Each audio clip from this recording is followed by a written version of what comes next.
মহাকালের পরিক্রমায় এলো আরেকটি নতুন বছর ২০২৬। কেমন যাবে নতুন বছরটি? বিদায়ী বছরের ধারাবাহিকতায় কোন পথে মোড় নেবে বিশ্ব রাজনীতি? শান্তি নাকি সংঘাত? কৃত্রিম বুদ্ধিমত্তার বিকাশের এই যুগে কী বা হবে মানব সভ্যতার ভবিষ্যৎ? বিশ্লেষকরা বলছেন ২৬ সালে বিশ্বজুড়ে নতুন করে আধুনিক সাম্রাজ্যবাদ প্রতিষ্ঠার চেষ্টা করবেন মার্কিন প্রেসিডেন্ট ডোনাল্ড ট্রাম্প। পশ্চিম গোলার্ধে প্রভাব দেখাবে যুক্তরাষ্ট্র, সামরিক শক্তি বাড়াবে ইন্দো প্যাসিফিক অঞ্চলে। বিদায়ী বছরে রুশ ইউক্রেন যুদ্ধ ও ট্রাম্পের শুল্ক যুদ্ধকে কেন্দ্র করে ইতিহাসে প্রথমবার ইউরোপ যুক্তরাষ্ট্রের সম্পর্কে তৈরি হয় এক শীতল অধ্যায়। এই প্রথম ইউরোপের নেতারা টের পেলেন যুক্তরাষ্ট্রের সাথে তাদের বন্ধুত্বটা চিরকালীন নয়। নতুন বছরে এই সম্পর্কে আসতে পারে নয়া মেরুকরণ।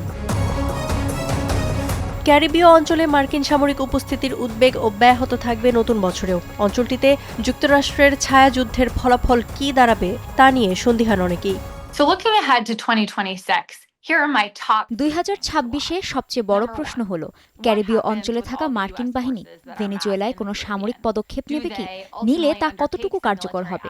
মাদুরো সরকারের ভবিষ্যৎ কি হবে, ট্রাম্পই বা এই নীতি কিভাবে এগিয়ে নেবেন?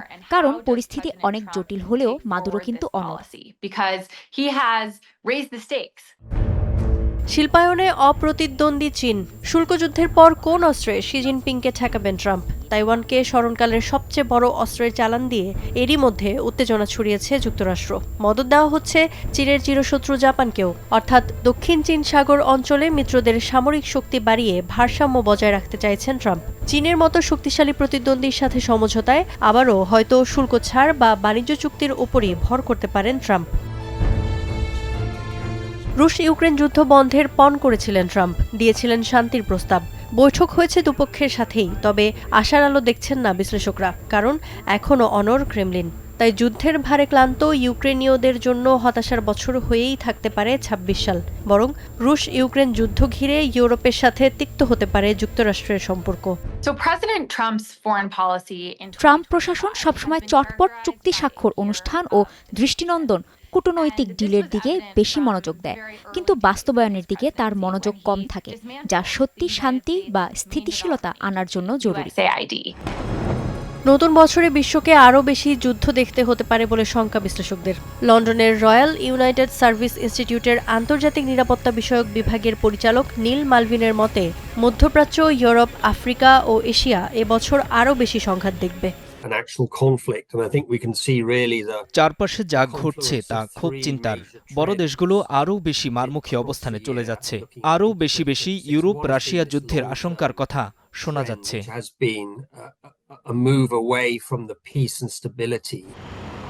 দেশে দেশে যুদ্ধ সংঘাতের মতোই প্রযুক্তি দুনিয়ায়ও আগ্রাসী ভূমিকা নিয়ে হাজির হচ্ছে কৃত্রিম বুদ্ধিমত্তা। যুদ্ধের ময়দান থেকে কারখানার ফ্লোর, সর্বত্র তার দাপট।